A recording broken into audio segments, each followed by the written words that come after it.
जय गीता भागवत। वे भगवान श्री कृष्ण चंद्र उनके मध्य में विराजमान होकर अपने दिव्य सौंदर्य से उन गोपियों के प्रेम को और भी उभारने लगे। गोपियां अपनी मधुर चितवन मन मुस्कुरान तथा मनोहर भाव भगी से उनका सम्मान कर रही थी। किसी गोपी ने उनके चरण अपनी गोद में रख लिए, किसी ने हाथ अपने वक्षस्थल पर रख लिए, कोई अपनी ओढ़नी से उनकी हवा करने लगी, कोई अपलक होकर उनकी ओर एकटक देखने लगी। कोई गोपी श्री कृष्णचंद्र के छिप जाने से रूठ कर कहने लगी कि हे छिपचोर, संसार में मनुष्य 4 प्रकार के होते हैं। पहले वे जो परस्पर प्रीति रखकर एक दूसरे की भलाई करते हैं। दूसरे वे जिनमें एक के हृदय में तो प्रीति होती है परंतु दूसरे के हृदय में नहीं होती। तीसरे में वे जो बुराई करने वाले के साथ भी भलाई करते हैं तथा चौथे में वे जो नेकी करने वाले के साथ जानबूझकर बुराई करते हैं। अब तुम यह बताओ कि इन चारों में कौन भला है और कौन कौन बुरा है।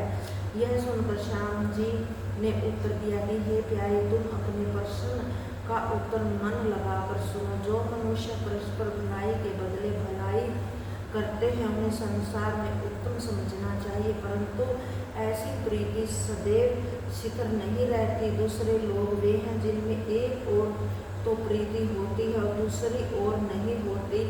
जिस प्रकार के माता पिता अपने पुत्र पर आयतन प्रेम रखते हैं परंतु पुत्र उन्हें उतना प्यार नहीं करता। तीसरे मनुष्य जो बिना किसी प्रयोजक भलाई करते हैं उन्हें वर्षा के समान समझना चाहिए। जिस प्रकार वर्षा का पानी छोटे बड़े सब लोगों को सुख पहुँचाता है, इस श्रेणी में परमहंस तथा महात्माओं को भी समझना चाहिए। चौथे मनुष्य जो जानबूझकर बुराई करते हैं उन्हें कृतघ्न तथा अधर्मी जानना चाहिए। हे परीक्षित, श्री कृष्णचंद्र जी के मुख से ऐसे वचनों को सुनकर सब व्रजबालाएं सकेत करती हुई एक दूसरे को यह जताने लगी कि श्री मनमोहन प्यारे उसी चौथी श्रेणी के लोगों में से है। उस समय श्री बाके बिहारी ने इस प्रकार कहा कि हे गोपियों, तुम आपस में हंसकर इस प्रकार क्या कहती हो। मैं तो निर्गुण रूप हूँ, किसी के साथ कुछ प्रीति नहीं रखता हूँ।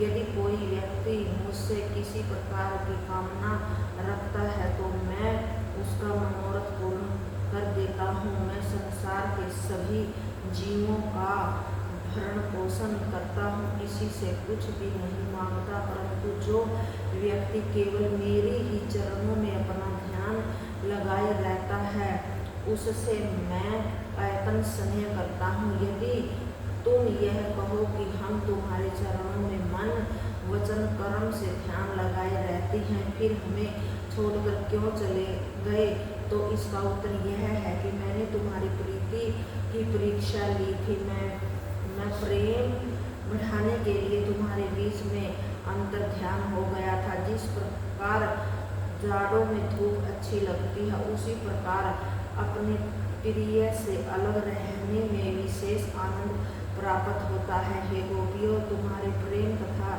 ध्यान करने के कारण मैं आयतन प्रसन्न हूँ। तुम्हारी प्रीति को मैंने अलक्ष्य होकर देखा है, जिससे मैंने यह जाना है कि तुमने संसारिक बंधनों को त्याग कर मुझसे सच्चा स्नेह किया है, इसीलिए मैं तुम सबका ऋणी हूँ। हे प्राण के लिए, यदि मैं ब्रह्मा की आयु के बराबर समय तक तुम सबकी सेवा करूँगा तो भी तुम्हारे ऋण नहीं हो सकता। श्री सुखदेव जी बोले कि हे राजन, जब श्री कृष्ण जी ने इस प्रकार प्रेम भरे वचन कहे तब सब गोपियाँ आयतन प्रसन्न होकर उनका हाथ पकड़कर नृत्य करने लगी। इतनी कथा सुनकर राजा परीक्षित ने कहा कि हे प्रभु, रासलीला के समय सब गोपियों की अभिलाषा किस प्रकार पूरी हुई। यह सुनकर श्री सुखदेव जी ने उत्तर दिया कि हे परीक्षित, श्री हरि की महिमा को कोई नहीं जान सकता।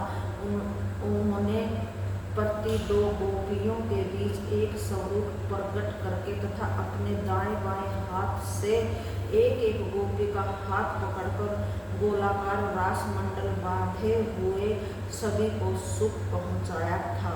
जय गीता।